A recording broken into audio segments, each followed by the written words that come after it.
Good morning everyone. How you all? Welcome to my YouTube channel Knowledge Boost Up. तो आज है 19 जून। तो daily current affair से start करते हैं, देखते हैं आज के क्या फैक्ट्स हैं 19 जून के। आज से 19 जून से जितने भी रिलेटेड फैक्ट होंगे वे सारे मैं आज आपको बताऊंगा। तो स्टार्ट करते हैं। पहला क्वेश्चन है कि यूएन सुरक्षा परिषद का अस्थायी सदस्य भारत कौन सी बार मिस्टेक हो गई है, कौन सी बार चुना गया है। ठीक है, यानी यूनाइटेड नेशंस की सुरक्षा परिषद में भारत अस्थायी सदस्य कौन सी बार चुना गया है। तो देखो ये भारत चुना गया है आपका 8वीं बार। ठीक है, और सबसे पहली बार चुना गया था कब, ये 1950 से 1951। ठीक है, समझ पा रही बात को, 2 साल के लिए चुना जाता है। तो ये 8वीं बार चुना गया है इंडिया। और इसके जो स्थायी सदस्य हैं उनकी संख्या है 5। पहला कौन है? पहला है आपका चाइना, दूसरा है फ्रांस, तीसरा है USA, United states of America, और चौथा है आपका रशिया, और 5वां है आपका यूके, यूनाइटेड किंगडम। ये थे 5 सदस्य, स्थायी सदस्य, जो कि चेंज होते रहते हैं। टोटल जो इसकी 2 साल बाद चेंज होते रहते हैं ये स्थायी सदस्य। और इसकी जो टोटल कंट्री हैं इसमें यूएन में, वो हैं टोटल कंट्री 193। कितनी कंट्री हैं?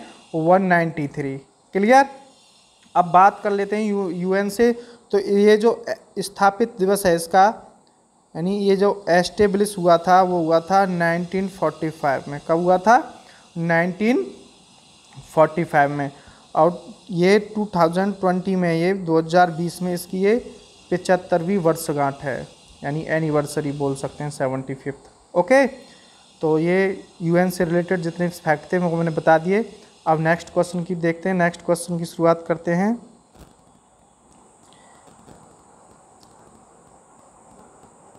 देखो, चीनी सेना से खूनी झड़प के बाद सरकार ने आर्मी, एयरफोर्स और नेवी की तैनाती किस जगह बढ़ा दी है। यानी चीनी सेना से जो अभी रिसेंटली खूनी झड़प हुई थी, तो उसके बाद केंद्र सरकार ने आर्मी, एयरफोर्स और नेवी की तैनाती किस जगह बढ़ा दी है। तो वो बढ़ाई है LAC और हिंद महासागर दोनों में। LAC का मतलब, LAC की फुल फॉर्म होती है line of actual control, line of actual control. और हिंद महासागर पे भी दोनों जगह भारत सरकार ने इसकी तैनाती बढ़ा दी है। जो कि अभी जो झड़प हुई थी उसमें मानना है कि जो भारत के जो सैनिक शहीद हुए थे वो 20 थे और चीन के 43 मारे गए सैनिक। ठीक है, और चीन, इंडिया लाइन ऑफ कंट्रोल है, तो इंडिया का मानना है कि लाइन ऑफ कंट्रोल की जो लेंथ है वो आसपास है 3488 किलोमीटर के। क्लियर। और जो चाइना है, चाइना कहता है कि ये 2000 किलोमीटर के आसपास है। ठीक है, इसी पर विवाद चल रहा है। अब देखिए नेक्स्ट क्वेश्चन। चीनी सेना से खूनी, सेना लिखा है, ये चीनी सेना से खूनी झड़प के बाद सरकार ने कौन सा हाईवे बंद कर दिया है। तो ये किया है श्रीनगर लेह हाईवे। ये आम पब्लिक के लिए हाईवे बंद कर दिया गया है, सिर्फ सेना के लिए खोला गया है। ठीक है। और नेक्स्ट क्वेश्चन, है आपका, कोविड-19 के चलते US ओपन को अब कब आयोजित करने की मंजूरी मिली है। जो कि बहुत ही इम्पोर्टेंट क्वेश्चन है ये एग्ज़ाम की दृष्टि से। ठीक है, इसे इम्पोर्टेंट मार्क कर लेना कि कोविड-19 के चलते US ओपन को अब कब आयोजित करने की मंजूरी मिली है। तो इसकी जो मंजूरी मिली है ये है 24 अगस्त से 13 सितंबर। ये पहला ही आपका आंसर है, 24 अगस्त से 13 सितंबर को। ठीक है, ये कहाँ होना है? ये होना है आपका न्यूयॉर्क में। कहाँ होना है? न्यूयॉर्क में। क्लियर? ये एक और इसमें ख़ास बात है कि ये होगा तो सही 24 अगस्त से 13 सितंबर में, लेकिन बगैर दर्शकों के, यानी दर्शक कोई नहीं होगा, सभी टीवी पे देखिए, स्पोर्ट्स चैनल पे देखिए, लेकिन वहाँ स्टेडियम में कोई भी दर्शक नहीं होगा, विदाउट ऑडियंसेस। ओके, अब नेक्स्ट क्वेश्चन देखिए। चौथे एशियाई युवा पैरा गेम्स 2021 की मेज़बानी कौन सा देश करेगा? चौथे एशियाई युवा पैरा गेम्स जो 2021 की मेज़बानी कौन सा देश करेगा? तो देखिए, तो ये है बहरीन। कौन सा है? बहरीन चौथे एशियाई युवा पैरा गेम्स 2021 की मेज़बानी करेगा। इसकी अभी बहरीन के बारे में बात कर लेते हैं। तो इसकी कैपिटल है मनामा। क्या है? मनामा। क्लियर? अब इसकी करेंसी की बात करते हैं। तो इसकी करेंसी यानी मुद्रा, तो यह है बहरीन दिनार। क्या है? बहरीन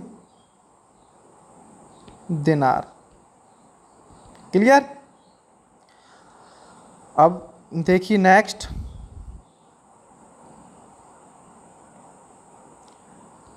देखो ये भी क्वेश्चन काफ़ी इंपॉर्टेंट है। गरीब कल्याण रोजगार योजना कहाँ शुरू हुई है? गरीब कल्याण रोजगार योजना कहाँ शुरू हुई है? तो ये हुई है बिहार में। कहाँ? बिहार में। अब बिहार से रिलेटेड फैक्ट जान लेते हैं। तो इसकी कैपिटल है पटना। कौन सी जगह कैपिटल? पटना। और इसके जो सीएम हैं वो हैं नीतीश कुमार। कौन है? नीतीश कुमार या नीतीश कुमार।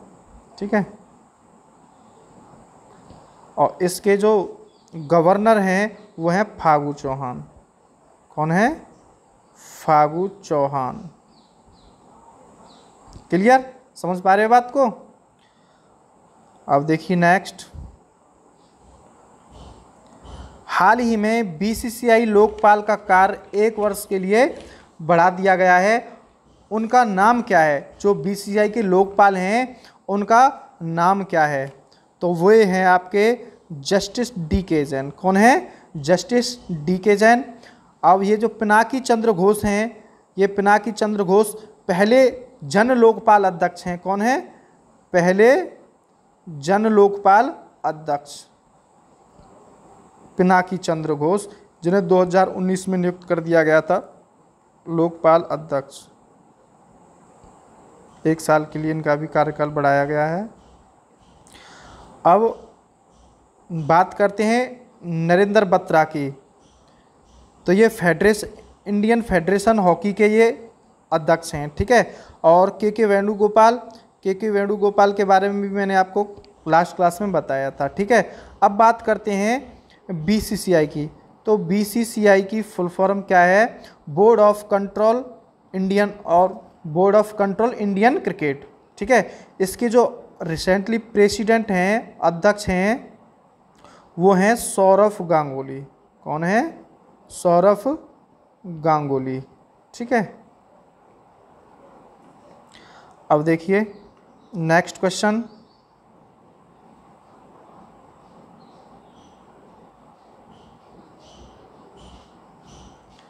हाल ही में किस राज्य सरकार ने सैन्य परिवारों को दी जाने वाली अनुग्रह राशि 25 लाख से बढ़ाकर 50 लाख कर दी है? यानी जो सैनिक, अर्धसैनिक या सैनिक कोई भी हो, तो अगर पहले वो शहीद हो जाते थे तो उनके परिवार को दिए जाने वाली राशि, उनकी पत्नी को या जो भी आश्रित हो उनको, उसके माता पिता को जो भी राशि थी वो जिसको भी दी जाती थी वो 25 लाख थी। लेकिन अब बढ़ाकर कितनी कर दी गई भाई? 50 लाख। तो ये किया है उत्तर प्रदेश सरकार ने। किसने? उत्तर प्रदेश सरकार ने। तो यूपी से रिलेटेड कुछ फैक्ट जान लेते हैं। तो लास्ट क्लास में मैंने आपको कल बताया था कि मनरेगा के तहत सबसे ज़्यादा रोजगार देने वाला राज्य बना है उत्तर प्रदेश। और इसके जो सीएम हैं वो हैं योगी आदित्यनाथ जी। ठीक है, योगी आदित्यनाथ जी। और इसकी जो कैपिटल है कैपिटल है वो लखनऊ। कौन सी है? लखनऊ। और लखनऊ किसकी कॉन्स्टिट्यूंसी है? ये जो हमारे रक्षा मंत्री हैं, रक्षा मंत्री राजनाथ सिंह। कौन? राजनाथ सिंह जी। ठीक है, इनका ये निर्वाचन क्षेत्र है, यहाँ से इन्होंने चुनाव लड़ा था। क्लियर? अब देखते हैं नेक्स्ट क्वेश्चन। नेक्स्ट क्वेश्चन है, हाल ही में UNCTAD की रिपोर्ट के अनुसार किस देश में सबसे अधिक FDI आया है? तो वो पहले नंबर पे है अमेरिका। ठीक है, FDI का मतलब क्या होता है? FDI का मतलब होता है फॉरेन डायरेक्ट इन्वेस्टमेंट। क्या होता है? फॉरेन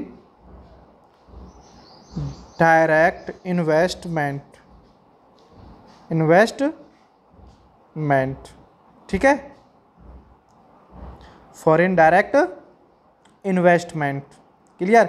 यानी इससे FDI का मतलब ये है कि बाहर की कंपनियां आके देश में, हमारे देश में आके बिजनेस स्टार्ट करती हैं, इन्वेस्टमेंट करती हैं और प्रॉफिट लेके चली जाती हैं। FDI का मतलब ये होता है। ठीक है, और जो इंडिया है, इंडिया में ये इंडिया आता है हमारा प्यारा भारत 9th प्लेस पे। ठीक है, जो FDI में के तहत जो इंडिया का रैंक है वो है 9th रैंक। क्लियर? अब बात करते हैं UNCTAD यानी UNCTAD, इसकी फुल फॉर्म क्या होती है? इसकी फुल फॉर्म होती है United Nations conference trade and development. ठीक है, United Nations and United Nations conference trade and development. Clear? अब भारत में सबसे ज़्यादा FDI कहाँ से होती है? तो ये होती है सिंगापुर से। कहाँ से? सिंगापुर। भारत में जो सबसे ज़्यादा FDI वो तो सिंगापुर से। समझ पा रहे बात को? अब देखिए, UNCTAD की स्थापना कब हुई थी? ये हुई थी 1964 में। इसका हेडक्वार्टर कहाँ है? इसका हेडक्वार्टर है जेनेवा में। ठीक है, और जेनेवा में किसका हेडक्वार्टर है? WHO का भी हेडक्वार्टर है। और इसके जो हेड हैं वो कौन है? मुकेशा कितुई। कौन है? मुकेशा कितुई। क्लियर? अब देखते हैं नेक्स्ट क्वेश्चन। AIIB ने भारत में कोविड-19 के लिए कितने $1 मिलियन ऋण की मंजूरी प्रदान की है? तो AIIB ने भारत में कोविड-19 के लिए 750 मिलियन, कितना? $750 मिलियन ऋण की मंजूरी प्रदान की है। तो AIIB, तो इसकी फुल फॉर्म क्या होती है? Asia infrastructure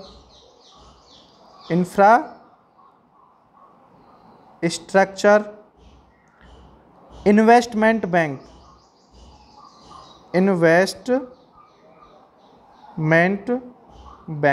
clear? समझ पा रहे बात को? और इसके जो प्रेसिडेंट हैं वो हैं प्रेसिडेंट जिन लीकुन। किसके? AIIB के जो प्रेसिडेंट हैं वो हैं जिन लीकुन। ठीक है, और आज के लिए इतना ही काफ़ी है। आज से जो जितने भी रिलेटेड फैक्ट थे वो मैंने आपको बता दिए हैं। जो इम्पोर्टेंट फैक्ट होते हैं मैं वही आपके लिए लेके आता हूँ। ये ऐसा नहीं है कि हर तरीके के क्वेश्चन आपके सामने ले आऊँ। जो कि इम्पोर्टेंट क्वेश्चन होते हैं, एग्जाम में आ सकते हैं, उनकी प्रोबेबिलिटी ज़्यादा होती है, वही सारे क्वेश्चंस मैं लेके आता हूँ। ठीक है, और आज के लिए इतना ही काफ़ी है। अपने घर पर आराम से रहकर पढ़ाई करें, मन लगाकर पढ़ाई करें। Okay, bye bye, take care.